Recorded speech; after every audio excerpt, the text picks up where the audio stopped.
Well, this is day 2 at the Camacho factory, and where we're going to go today is we're going to go to the box factory, and we're also going to go to the rolling factory and aging rooms.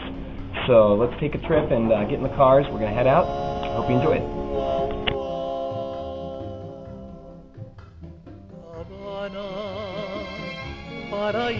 Okay, we are at the factory where after the leaves are aged, as you saw before in the barns, what happens next is that they're shipped over to this factory, and what is happening is the leaves are being piled into pylons. Each pylon will hold about a crop of tobacco, and you'll be seeing pictures of that. These pylons basically get very hot, up to 120 or 40 degrees, and they're constantly cooled. And then after they're cooled and aged, they're separated, and then they're given to the people who devein them. So, al verte yo a ti, en mi alma sentí renacer el amor que he buscado sin fe. Y en tus playas al fin encontré Habana, tierra encantada. Habana, tierra de amor. So, now what we're going to look at is we're looking at them deveining, and some places use machines to do this. What they do here is the girls do it by hand, and you can see it's a very intricate art. It's very hard to do, and once the leaves are deveined, then they're separated, and we're going to look at that next.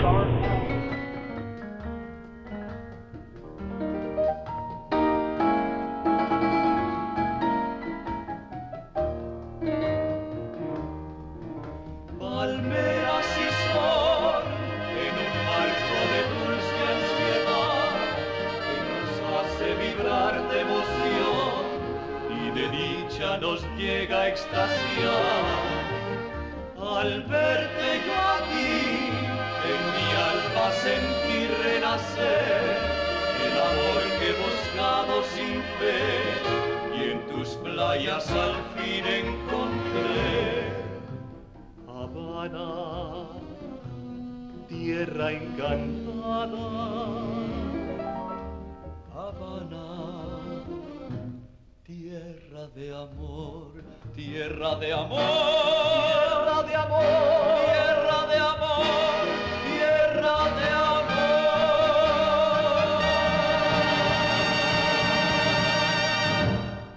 Okay, now that all the leaves are separated, they're sizing them now, and as you can see in this next video, there's hundreds of people working here, and what they're doing is they're basically separating the leaves by color and size so that they can be sent to the factories to be rolled, and we're going to take a look at those things next.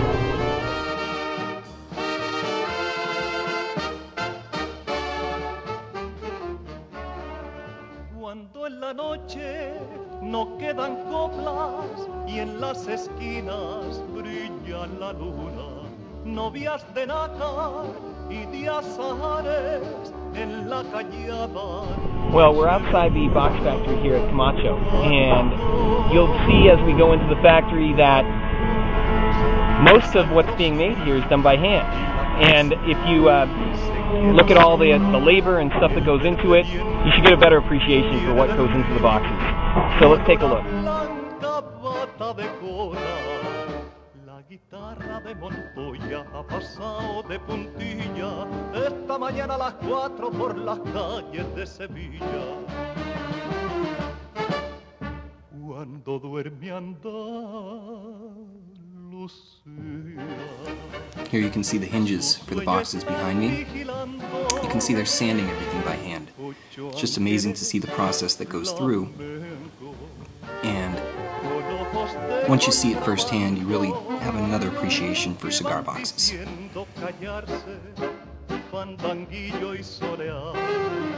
Petenera y bulería que ahora duerme Andalucía y se puede despertar cuando duerme Andalucía. Here you can see before and after products. Here's some cedar drying in the sun. And now we're at the rolling factory. This is what most people associate with cigars. They have hundreds of rollers. They produce 50,000 cigars a day. And this is one of the first steps. We saw it earlier, and this is the deveining. And this is a machine that does it, as opposed to the people, the ladies who were doing it earlier.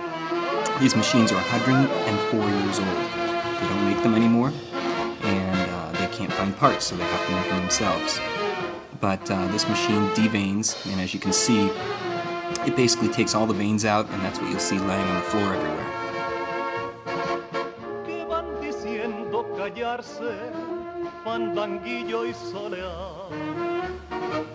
I took a try at it, and this is a draw master to make sure that each cigar gets a proper draw. Here's a gentleman pressing cigars. Now the next step after they're deveined is the leaves are separated and sorted by size. In cigar making, it's constant sorting, so they don't want to use too big of a leaf for a smaller cigar and vice versa.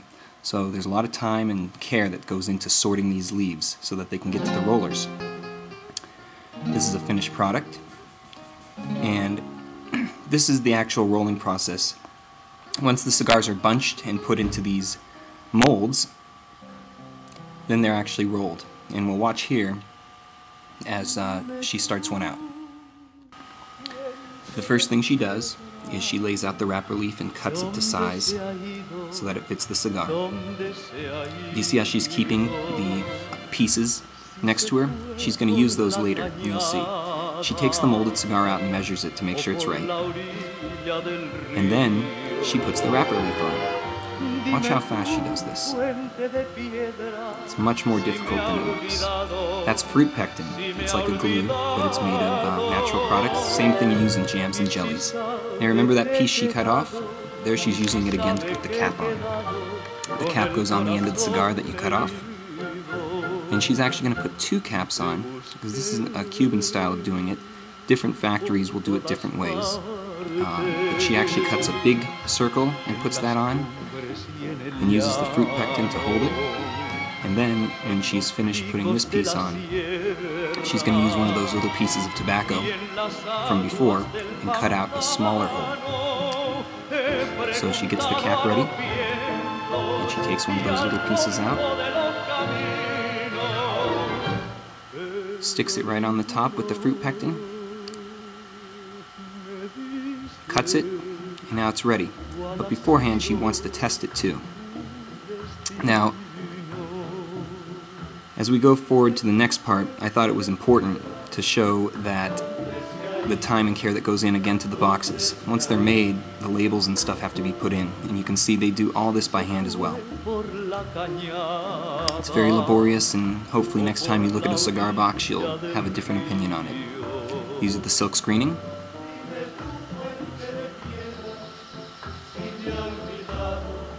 And those are finished boxes. Finally, the labels are put on by hand after they are sorted, which is happening here. All cigars, once they're aged, are sorted by color and then put into these racks so that when they're in the box, they all match. And you can see this is what they're doing. They're sorting by color. Again, cigar making is all about sorting. These cigars have been sitting in an aging room. She takes them and gets them ready to sort.